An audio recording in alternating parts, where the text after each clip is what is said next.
mensagem da graça, ela traz mudanças permanentes em nossa vida. Mudamos e mudamos para melhor. E é sobre isso que nós vamos falar, não é?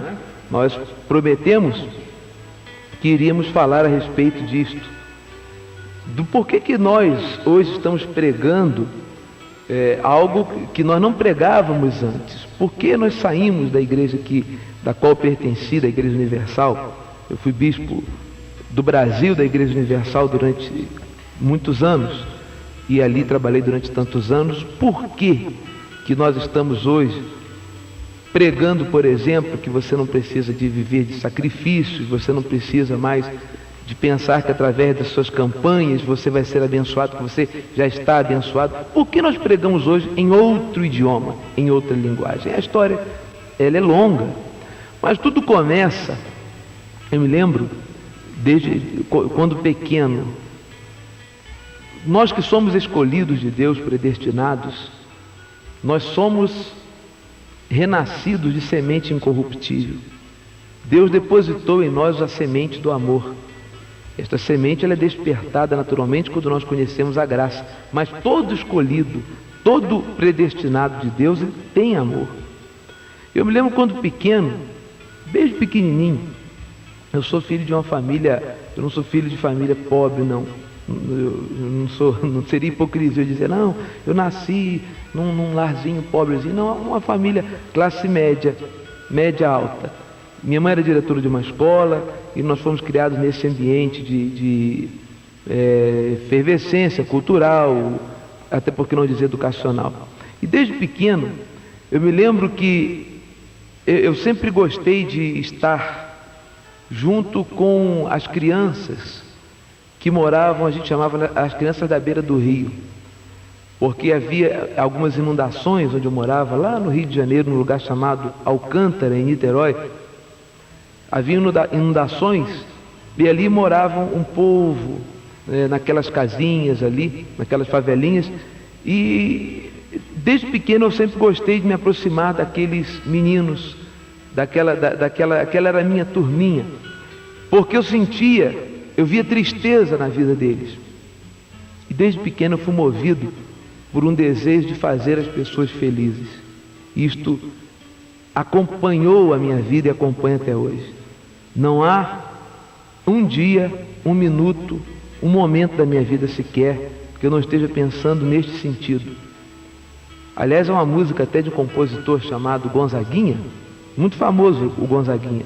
Ele tem uma música que ele diz de um sonho que não lhe deixou viver. Ele diz assim: é como se eu despertasse de um sonho que não me deixou viver e a vida explodisse em meu peito com as cores que eu não sonhei. Uma música muito bonita, chama-se De Volta ao Começo. Ele fala desse amor criança que a gente tem, que a gente deve manter sempre. Muito interessante esta letra. E este sonho de ver as pessoas felizes me acompanhou desde pequeno. Eu via aquelas pessoas que moravam ali e eram pessoas que elas eram assoladas pelas inundações, eram pessoas pobres. Então eu via falta de alegria. E eu sempre gostei de estar perto delas, porque eu podia levar um pouquinho de alegria para elas. Eu podia levar brinquedos para que elas brincassem que elas não possuíam. Os brinquedos que a mamãe me dava, eu não tenho irmãos, eu sou filho único. Eu sou aquele que foi criado, como se diz, né? Jogando bola de gude no carpete, soltando pipa no ventilador, sabe? Então, eu tinha só aqueles amiguinhos ali.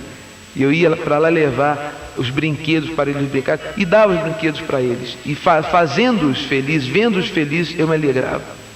Depois o tempo foi passando e eu via muita tristeza. O meu lar, apesar do meu pai ser um homem de cultura, a minha mãe também, uma posição... Veja que essas coisas não trazem felicidade sem conhecimento da graça de Deus, né?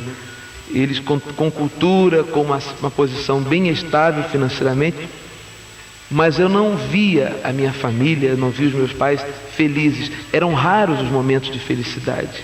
Muito devido a ser minha mãe, minha mãezinha querida que eu amo, Dona Genesi, ela era muito religiosa. Mamãe era filha de Maria.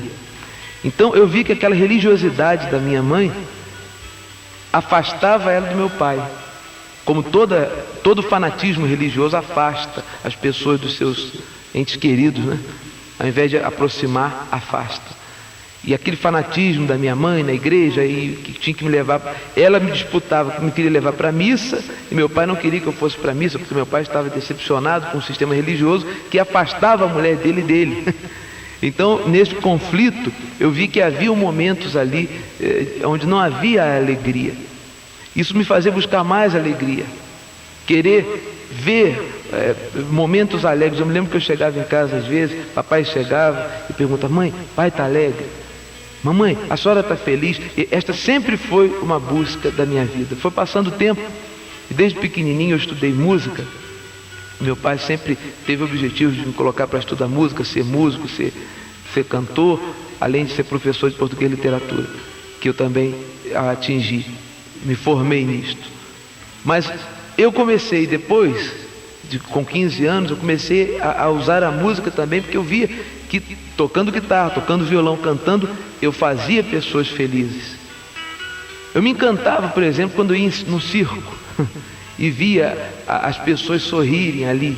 Quer dizer, eu aprendi a valorizar os momentos de felicidade, e aprendi desde pequeno que que o maior tesouro que um ser humano pode ter é poder fazer alguém sorrir e fazer alguém feliz, porque não são muitos os momentos de felicidade verdadeira.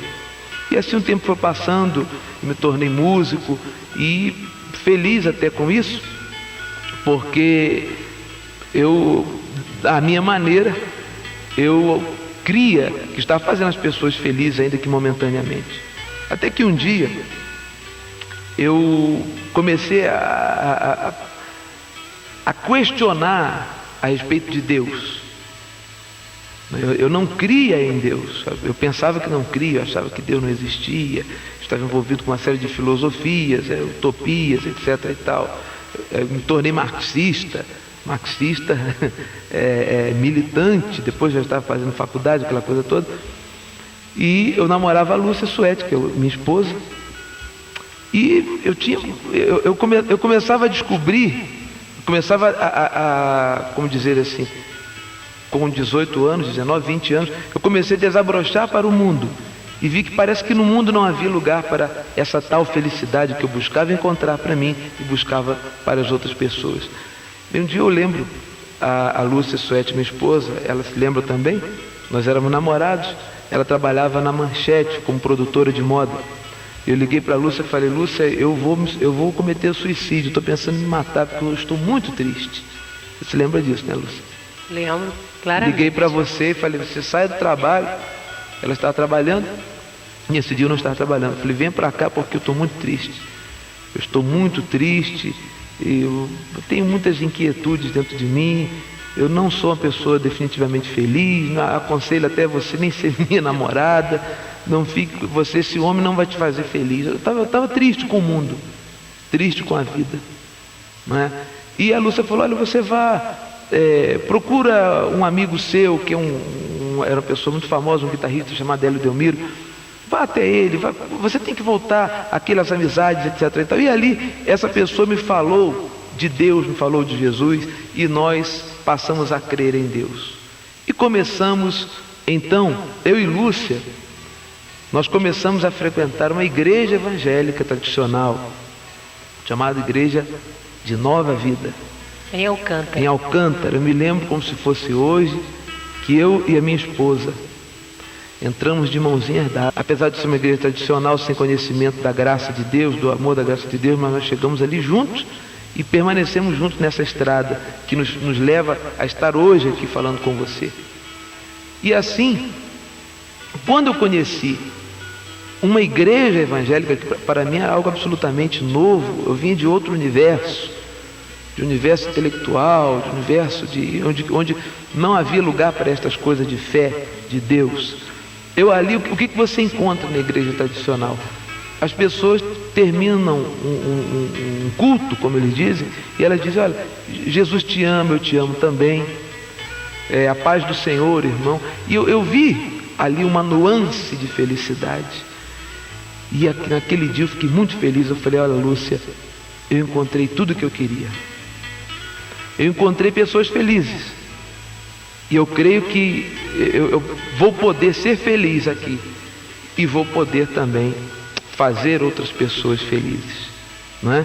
Então estava ali já feliz, aquela felicidade quando a gente, né, se reconcilia com Deus, porque nós sempre fomos de Deus, um negócio que a gente não sabia. E houve então essa alegria dentro de mim. Só que passou o tempo, passou um pouquinho do tempo, e eu vi que não era bem assim. Porque como toda uma igreja tradicional, a gente vê hipocrisia. A gente vê às vezes que aquele amor, às vezes é um amor externo, mas há falsidade.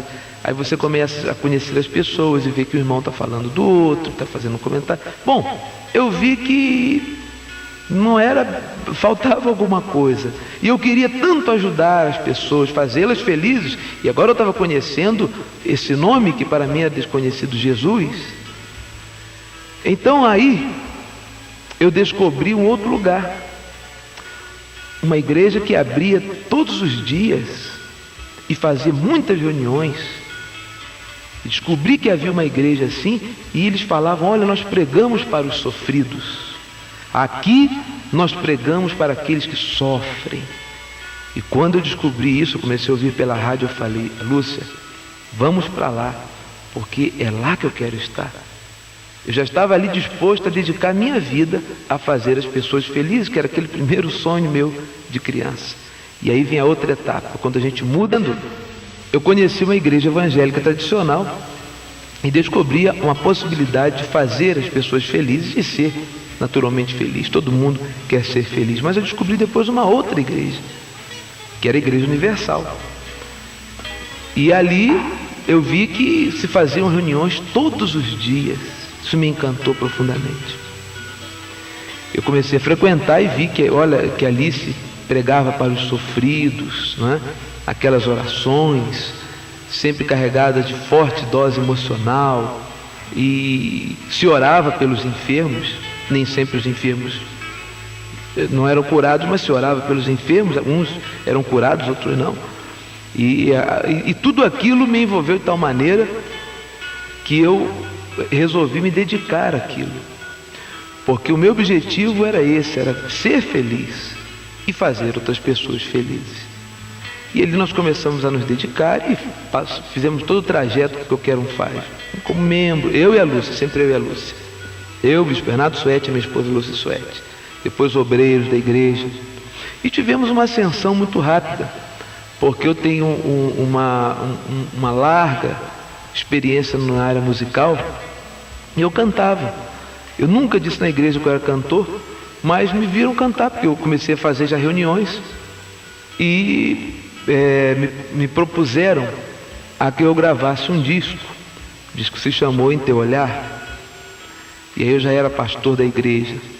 Me casei na Igreja Universal e com aquela convicção de que ali eu iria fazer as pessoas todas do mundo felizes, mesmo porque, segundo o que me era pregado, todo mundo estava endemoniado. O mundo inteiro estava endemoniado, inclusive a minha família. E aí eu criei a primeira coisa que o sistema provoca. O meu pai, que era o meu melhor amigo, o meu pai, que era o meu empresário quando eu cantava nas noites, sendo cantor e guitarrista, o meu pai, que era o meu melhor amigo, sendo eu um filho único. Quando você é filho único, você faz do seu pai o seu melhor amigo. O meu pai tornou-se meu inimigo, porque ele viu em mim um fanatismo que eu já não podia enxergar, porque eu já estava fanatizado pela pregação enferma da lei. E eu achava que meu pai então estava endemoniado. E quando você entra nesse tipo de igreja como essa que eu entrei, você passa a pensar que todos estão endemoniados. Então você lida com as pessoas como se elas fossem verdadeiros demônios. Você se torna uma pessoa insuportável e se cumpre aquilo que Paulo fala lá em Tito. Paulo disse na epístola para Tito, ele diz assim, quer ver? Na epístola de Paulo a Tito, capítulo 1, versículo 11, Paulo diz assim: é preciso fazê-los calar, porque andam pervertendo casas inteiras, ensinando que não devem por torpe ganância. Então meu pai se tornou o meu inimigo. E eu fiz, na época, eu comecei a gravar uma série de discos, eu rapidinho eu acendi na Igreja Universal do Reino de Deus, né? Eu rapidinho já era pastor líder de estado no Rio de Janeiro. E depois recebi o convite para vir para São Paulo. E o nosso trabalho frutificava. Por que frutificava? Porque existia sinceridade, como existe até hoje, e muito amor no nosso coração. Desejo sincero de fazer com que as pessoas fossem felizes, e eu e a Lúcia já estávamos totalmente entregues a esta obra. E na época eu compus inclusive uma canção que se chama Ao Meu Pai, que eu falava do amor que eu tinha por ele, da vontade que eu tinha de voltar a ser amigo dele. Mas isso era inviável, era impossível, porque a lei não me permitia, porque para mim ele era um endemoniado. E ele cortou relações comigo. Eu me casei, meu pai não foi meu casamento. Inclusive ele chegou a dizer para mim: olha, eu preferia que você morresse do que você virasse um fanático e estivesse numa igreja como esta, porque meu pai já observava coisas que eu não via pelo coração tão cheio de amor, de boa vontade que eu estava ali. E rapidamente, para não fazer a história longa demais, eu vim para São Paulo e comecei a liderar o estado de São Paulo. E logo em seguida, com uma tremenda dedicação da minha parte, da parte da minha esposa, Lúcia Suete, essa dedicação chegar ao ponto, por exemplo, de eu ter sido e sou um dos maiores vendedores de discos do Brasil, na área chamada evangélica. Eu vendi, tem comprovadamente, 1.436.000 cópias de disco. Ganhei disco de ouro, disco de platina, etc e tal. E todos esses direitos, eu nunca toquei em nenhum centavo deles. Eu doei todos à igreja, por amor. Era isto. Um dia me deram um carro, a direção da igreja resolveu me dar um carro, tanto disco que eu vendia, eu produzia para a igreja. Então eles falaram: me deram um carro, um automóvel, eu não tinha nada. Depois eu peguei esse automóvel, quando da compra da Record, que se pediu tudo para todo mundo, eu peguei também o meu carro, e por livre e espontânea vontade, não estou dizendo que ninguém me pressionou, não. Eu seria mentiroso se eu dissesse isso. Peguei, mas eu tinha amor, peguei o meu carro novo e dei. O mesmo carro que eles me deram, eu devolvi para que eles vendessem para comprar a TV Record. Então eu estou dizendo isso para você ver, ouvinte, que nós não estávamos ali com outro coração. Nosso coração era todo para fazer aquilo, crendo naquilo de todo o coração. A minha esposa, Lúcia Suete, também sempre junto comigo com esta mesma dedicação.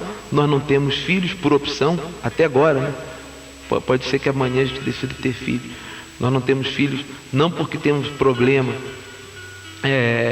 nem porque eu fiz vasectomia, não, porque é um costume da igreja que eu, por exemplo, que nós participamos, era incentivado aos pastores que eles fizessem a vasectomia, até hoje deve ser, para que não venham a ter filhos, para não custear mais a igreja. Exatamente, né? Inclusive as mulheres que engravidam, né? Engravidaram, pelo menos na minha época, recebiam a maldição. Exato. Do líder. Está amaldiçoada essa sua gravidez. Exato. Nós pastores éramos assim, se o pastor tivesse, se a esposa tivesse um filho, ele era mal visto, porque esse filho acarretaria um peso, um gasto maior para a igreja. Então nós decidimos não ter filhos, totalmente dedicados. Nós trabalhávamos eu me lembro que eu acordava às 5 horas da manhã para fazer televisão e depois fazia rádio até 1 hora da manhã. Isso era todo dia, não havia férias nem nada, felizes da vida. E esta dedicação, tanto minha quanto da minha esposa, fez com que na época houve uma coisa tremenda. Houve a prisão do líder da igreja e ele resolveu, do líder da igreja universal, ele decidiu que ele precisaria ter um bispo que respondesse pela igreja no Brasil. E ele decidiu que esta pessoa seria eu, apesar de eu ter tão pouco tempo naquela igreja. Me escolheu para ser o bispo do Brasil. Eram mais de 1000 igrejas debaixo da nossa responsabilidade. E eu abracei aquilo com todo amor, com todo carinho, ainda crendo naquilo, dizendo agora que eu vou fazer mais as pessoas felizes. Porque quando eu entrei nesta igreja, eu falava com Deus, eu orava a Deus, falava: Deus, eu quero fazer as pessoas felizes. E quando eu acendi este posto, eu falei: bom, agora então é a oportunidade. Agora é o momento que eu não posso falhar naquilo que eu falei com Deus, que eu coloquei diante de Deus. E foi aí que me foi dada esta liberdade, não é? Inclusive a igreja, durante este período, a parte espiritual, eu era responsável geral por esta parte espiritual. Tem isso nos documentos da igreja, qualquer pessoa que vai buscar lá vai achar. Inclusive porque, como líder da igreja não tinha curso superior completo, eu coloquei o meu nome para que se viesse alguma prisão, que eu fosse preso no lugar dele. Porque se eu fosse preso, eu teria direito à prisão especial, à cela especial, por eu ter um curso de pós-graduação, inclusive. Então, até esse ponto, nós amamos mesmo, acreditávamos naquilo, né? E quando nos foi dada essa autoridade, então, a primeira coisa que eu notei, eu me reuni com os pastores, líderes de todo o estado desta igreja, e eu já vinha vendo há muito tempo que a igreja se inclinara demasiadamente para o pedido de sacrifícios de ofertas, ou seja, pedir dinheiro. Eram campanhas e mais campanhas, campanhas e campanhas, e nenhum pastor fazia campanha.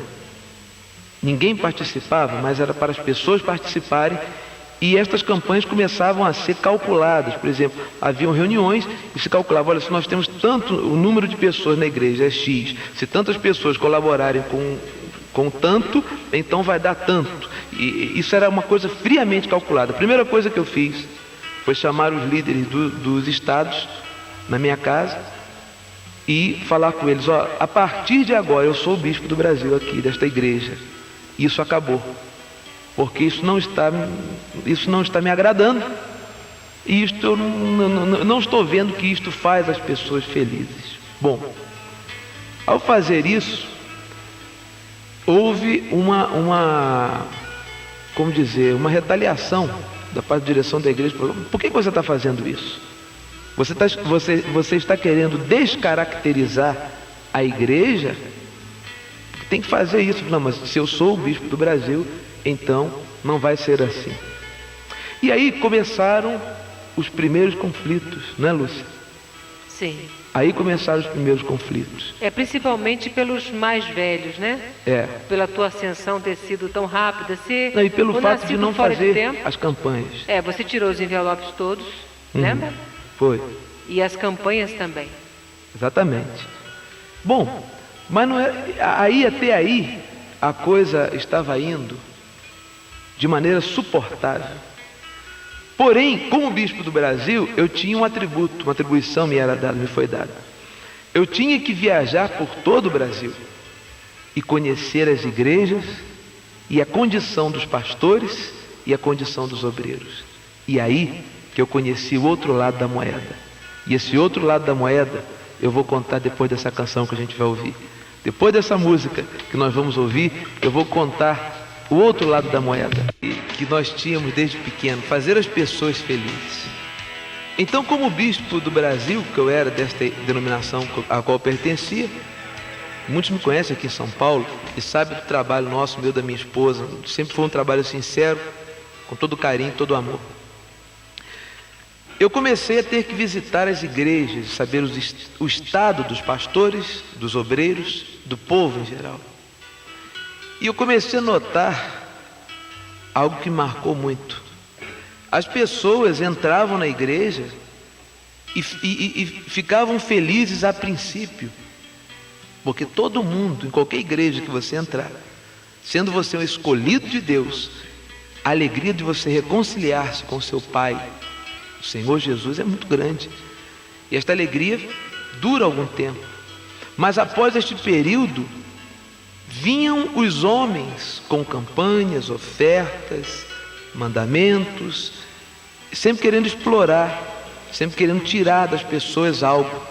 É como se a igreja tivesse feito um favor para as pessoas e elas teriam que pagar por esse favor. E isto começou a me inquietar.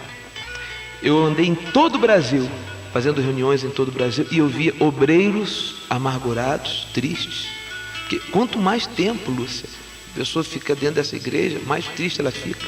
Pastores com problemas, porém todos aparentando estarem bem. Então eu comecei a dizer, meu Deus, nós estamos num mundo de aparência religiosa. As pessoas aqui não são felizes, e não eram felizes porque se lhe impunha a elas um fardo que elas não podiam carregar. Por exemplo, o obreiro, ele tem que fazer isso, tem que fazer aquilo, tem que deixar a família, tem que evangelizar o dia inteiro, ele tem que isso, tem que aquilo. Eu comecei a reparar em todo o Brasil que este monstro que estava crescendo, esta coisa tremenda, ela não tinha coração, ela não possuía amor. E aí a coisa ficou muito difícil. E a única pessoa com quem eu pude compartilhar isso foi com Deus, naturalmente, e com a minha esposa Lúcia Suete. Exatamente. É como se dilacerasse, não é, Renato? Nosso coração, porque olhar para uma pessoa que a gente ama, que são os obreiros, eram os pastores, que eram a nossa família, eram pessoas que conviviam conosco, todos os momentos da igreja, todas as transições, tudo. Eram pessoas que choravam, se alegravam. E pessoas que se dedicavam como nós nos dedicávamos. Totalmente entregados, longe. Por exemplo, eu abandonei totalmente a minha carreira de jornalista, mas com todo amor, porque a gente via que muitas pessoas precisavam desse amor. E depois de muito tempo, de muita dedicação, a gente olhar para alguém, os anos da vida dela, e ver que essa pessoa não tinha segurança, não tinha certeza, era uma coisa muito incerta, o seu futuro era muito incerto. E nós trabalhávamos sem salário. Eu e a Lúcia, nós não tínhamos salário na igreja, nós não queríamos salário. Nós não temos filhos. Quer dizer, era uma dedicação total. Mas eu comecei a ver que as pessoas não estavam felizes. Eu falei, meu Deus, tem alguma coisa errada. Eu me lembro nessa época, daqui a pouquinho até eu vou tocar essa canção. Também eu fiz uma canção chamada Sinceramente. Essa música é uma oração. Eu falo, Deus, sinceramente, a minha vida é tua vida em mim. Se o Senhor quer me fazer feliz, dá-me um sorriso, dá-me uma palavra para o cansado, para o abatido. E de repente eu me vi dentro de um sistema que eu já ocupava uma posição de bispo responsável pelo Brasil. E eu não podia fazer as pessoas felizes porque já nem eu mais era feliz. Olha, isto é terrível para quem já passou por isso. Mas o pior está por vir.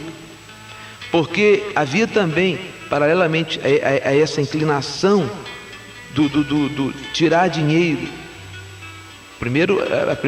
A primeira vez que a igreja descobriu que se podia tirar dinheiro das pessoas, juntar as pessoas, arrecadar algo, fazer algo com isso, foi na compra da Record, não é? E depois isso se tornou uma moda. Nós pensávamos que aquilo era para a Record, né? Era para comprar aquela televisão, e que aquela televisão, essa foi sempre a minha luta, ela seria para divulgar a palavra de Deus. Evangélica, né? O tempo todo. Inclusive foi feito um voto, que naquele tempo nós vivíamos com essas coisas de voto, entre nós os bispos, e o bispo principal que fez um voto dizendo, olha Deus, se o Senhor nos conceder esta emissora será totalmente evangélica. E ela não era. E as pessoas vinham a mim, que era o bispo do Brasil, e reclamavam, porque haviam programações que não condiziam com o que as pessoas pensavam ser uma emissora evangélica. Paralelo a isso, a igreja se associou à política. E foi decidido, porque haviam reuniões de líderes, que a partir de então a igreja ela entraria na política de cabeça, elegendo deputados próprios, políticos próprios, para formar um partido próprio, até, que é o objetivo até hoje, eleger um presidente da República para exercer poder, para confrontar este poder com a Igreja Católica. E quando isso chegou até mim, eu falei, eu discordo absolutamente disto. Eu sou contrário a esta posição, como sou até hoje. A política é a política, todo cidadão deve exercer o seu direito de votar, e votar bem, mas a igreja não deve se misturar com isso. Eu falei, eu não vou estar num púlpito indicando que se vote no político tal e tal. Eu não gostava disto. Quer dizer, eu não deixei tudo para isto, não. Era outro o meu objetivo. Então, começaram a se chocar as minhas ideias com as ideias da direção da igreja. E eles viram que não dava, eu era a pessoa errada. Então, o bispo responsável pela igreja me chamou e disse, olha, a gente fazendo aquilo com o maior carinho, com o maior amor. Quem esteve conosco ali, na Igreja Universal, no Brás, naquela época, sabe disso, não é? E eu não falo isso com nenhuma mágoa, com nenhum ressentimento, não. Eu estou falando com alegria, apenas para dar uma explicação. Muitas pessoas, são tantas pessoas que pedem, por que o senhor saiu, por que o senhor hoje está pregando a graça? Tudo isso eu estou contando para lhe dizer por quê. Então, ele me disse, olha, eu preciso tirar você do Brasil urgentemente. Primeiro, porque ele não podia entrar no Brasil por questões de prisão, de questões judiciais, né? Então, exatamente. Como eu era o bispo do Brasil, ele disse, o seu nome cresceu demais. E eu, sendo músico, gravando discos e vendendo muitos discos, tocando na rádio, ele falou, o seu nome cresceu demais. E as pessoas gostam demais de você, elas têm que esquecer você, Renato Soetes. E segundo, se você continuar sendo bispo da Igreja Universal do Reino de Deus, você vai mudar a igreja. E era exatamente o que eu queria. Exatamente. Era exatamente o que eu queria. Eu queria mudar, eu queria que aquela igreja deixasse de ser aquela igreja que ela se tornara um monstro, frio, sem amor, calculista, político, com decisões políticas a todo tempo. Eu queria realmente mudar. E sempre olhando o povo apenas como povo. O povo. Isso é para o povo. Isso para nós uma vida, não é? Para o povo outra. Vamos dizer ao povo que eles não façam isso, nem aquilo. Mas os filhos dos pastores faziam. Nós fazíamos, mas o povo não. Ou seja, isso se chama, em português claro, hipocrisia. Então foi decidido que eu teria que sair do Brasil como que exilado. E nós obedecemos a isso. E fomos então para a Califórnia. E ali chegamos com o mesmo amor. Eu pensava, eu falava com a Lúcia, olha Lúcia, graças a Deus, porque já que no Brasil não deu, Deus vai nos colocar aqui, não é? Num país diferente. Vai nos permitir, né? Vai nos permitir que a gente comece uma igreja com amor, uma igreja sem se misturar com política, exatamente, sem essa coisa toda. Graças a Deus por isso. Ainda que dentro de mim já existia uma convicção que estava errado. Dentro da Igreja Universal isso nunca ia poder ir longe. Porque já havia uma convicção dentro da direção de que a igreja tinha que ser uma igreja política e uma igreja, um império financeiro. E eu pensava diferente, não é? Então nós fomos para a Califórnia e ali eu vivi 2 anos nos Estados Unidos e é interessante lembrar o seguinte, que durante esses 2 anos que eu estive lá, eu e a minha esposa, éramos proibidos de voltarmos ao Brasil. Por quê? Porque o povo tinha que me esquecer. Eu fui uma pessoa perigosa, eu poderia mudar a igreja, e queria mudar sim. E mudar para melhor. Então, eu não podia nem vir ao Brasil. Inclusive, quando houve a campanha para a eleição presidencial, todos os bispos que estavam nos outros países vieram ao Brasil para fazer a campanha política e a mim, eu não fui chamado, também porque se viesse eu não faria. Também por isso, não é? Então ali nós ficamos e começamos aquele mesmo trabalho, com o mesmo amor. Quem nos conhece sabe como sempre foi e sempre será. E o que acontece? A igreja cresce. E nós, uma igreja que tinha, eu cheguei lá, eu encontrei 300 pessoas numa igreja que tinha 2.272 lugares. Porém, houve um grande terremoto de Califórnia em 1995. Foi janeiro, dia 17. Janeiro, né?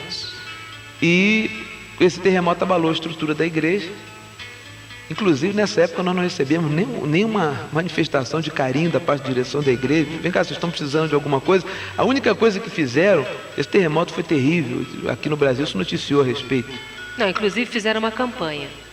Aonde? Na igreja. Aqui no Brasil, eu não exatamente, para angariar fundos para mandar para nós na Califórnia. Fundos esses que nunca chegaram. Era uma campanha chamada Terremoto. Sim, uma abençoada veio falar comigo há muito tempo. Isso eu não sabia. Não sei. E foi feito para nos ajudar na Califórnia e tal, mas nós nunca recebemos nem um telefonema de amor, quanto mais dinheiro. E mesmo porque também nem precisávamos, porque nós fizemos a igreja ser autossuficiente. Nunca ninguém ligou para nós perguntar, vem cá, vocês precisam de $1? Não, nunca não. Mas também não nos faltou nada, graças a Deus. Agora eu me lembro muito bem que de um telefonema que me foi dado, me disseram assim, olha, eu acho melhor vocês saírem daí por causa dos sucessivos terremotos. Eu falei, que bom, se preocuparam comigo.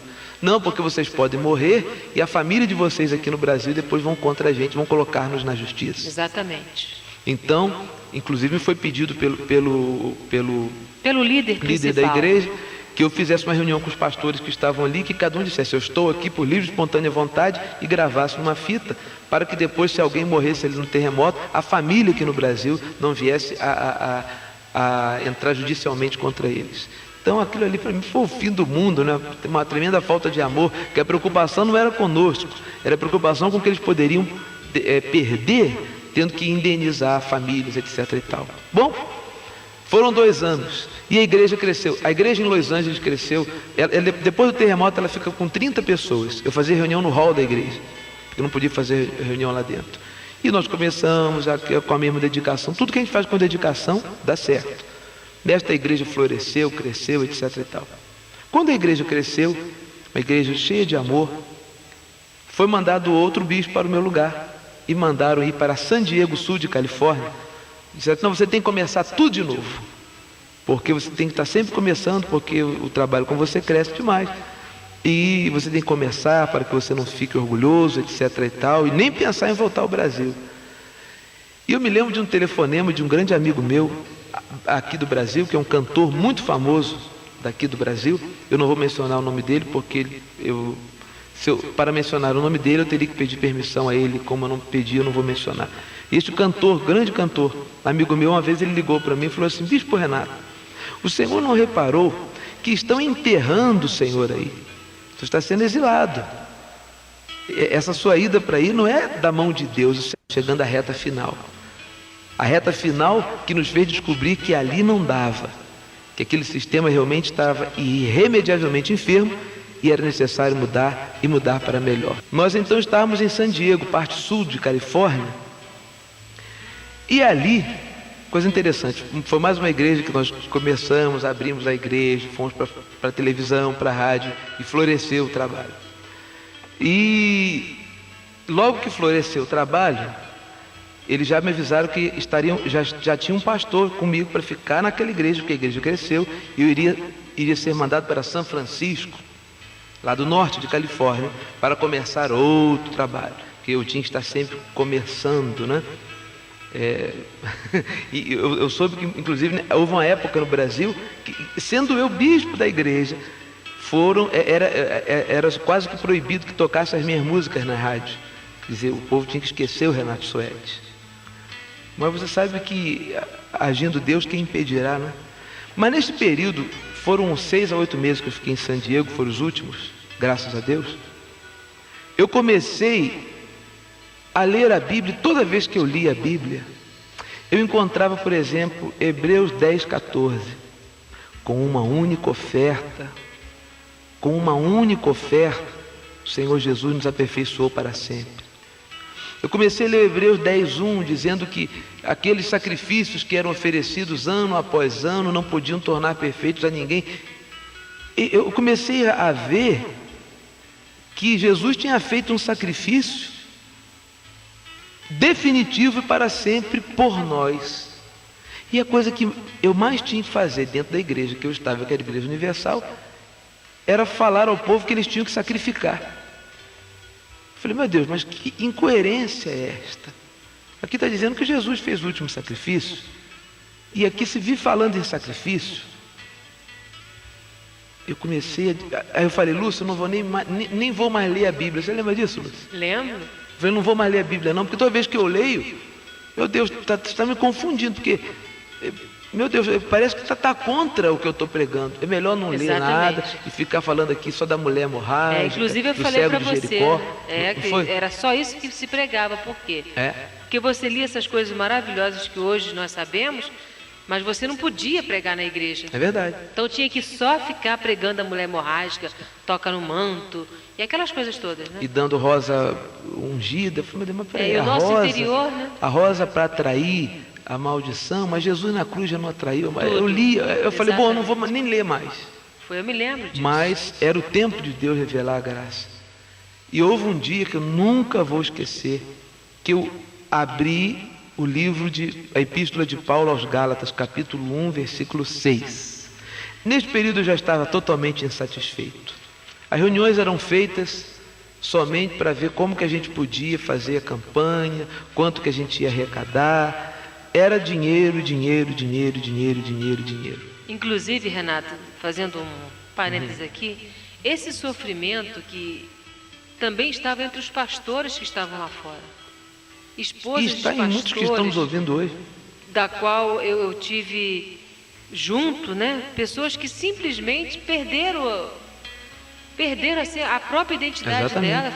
Eu conheci uma esposa de pastor, eu própria cuidei dela dentro da minha casa, que ela, por tanta cobrança do líder religioso, tanta culpa, tanta condenação que foi jogada em cima dessa mulher, ela andava como se fosse uma morta-viva. E graças a Deus que, mesmo embaixo de um pacto da lei de maldição, não tinha graça para pregar para ela, mas eu tinha amor, graças a Deus que eu pude cuidar dela na época.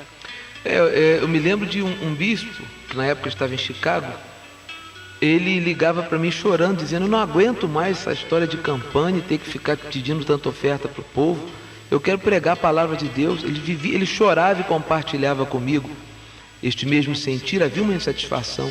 Nós queríamos fazer as pessoas felizes, só que infelizmente esta pessoa não teve forças para sair desse monstro, desse sistema, porque ele prende as pessoas, porque ali você tem uma boa vida, financeiramente falando. Nós tínhamos tudo, né, Lúcia? Não tínhamos nada que reclamar, não. Está vivendo muito bem, uma casa muito boa, carro e tudo. E você tem que se desapegar disso, né? Você tem que tomar uma atitude, e eu creio que só mesmo Deus. Eu li então Gálatas 1:6, e ali isso foi definitivo para mim. Porque o apóstolo Paulo disse assim, em Gálatas 1:6, admira-me que estejais passando tão depressa daquele que vos chamou, na graça de Cristo, para outro evangelho, o qual não é outro, senão que alguns que vos perturbam, era o que eu mais vi dentro da igreja, pastores perturbados, esposas perturbadas, todo mundo perturbado, a ponto do líder supremo da igreja dizer que as esposas estavam todas endemoniadas. Exatamente. E até hoje, não, tem bispo endemoniado aqui, era uma loucura. Então, esse evangelho de perturbação, Paulo disse, é aqueles que querem perverter o evangelho de Cristo. E ele disse, mas ainda que nós, ou mesmo um anjo vindo do céu, vos pregue evangelho que vá além do que temos pregado, seja anátema, ou seja, maldição. Então, Paulo estava dizendo aqui que havia um outro evangelho deturpado que se pregava. E que perturbava. E um outro evangelho que era o verdadeiro, que era o da graça. E quando eu li isso, eu falei, está aí. Eu chamei minha esposa e falei, Lúcia, a resposta está aqui. Nós estamos em outro evangelho. Porque o que nós pregamos é sacrifício. Evangelho é boas novas, é dizer que Jesus sacrificou por nós, nós estamos mandando as pessoas sacrificarem. E isso então me fez... Aí depois eu li também Filipenses, no capítulo 3, versículo 18. Veja, mandar a pessoa sacrificar, eu já entendi naquela época que era uma blasfêmia, porque se diz Hebreus que Jesus sacrificou por nós, como é que nós podemos tornar a sacrificar? Isso é tornar vão o sangue de Cristo? Filipenses 3:18 diz assim, pois muitos, essa foi demais, foi direto, pois muitos andam entre nós, dos quais repetidas vezes eu vos dizia, e agora vos digo até chorando, que são inimigos da cruz de Cristo. O destino deles é a perdição. O Deus deles é o ventre, e a glória deles está na sua infâmia, visto que só se preocupa.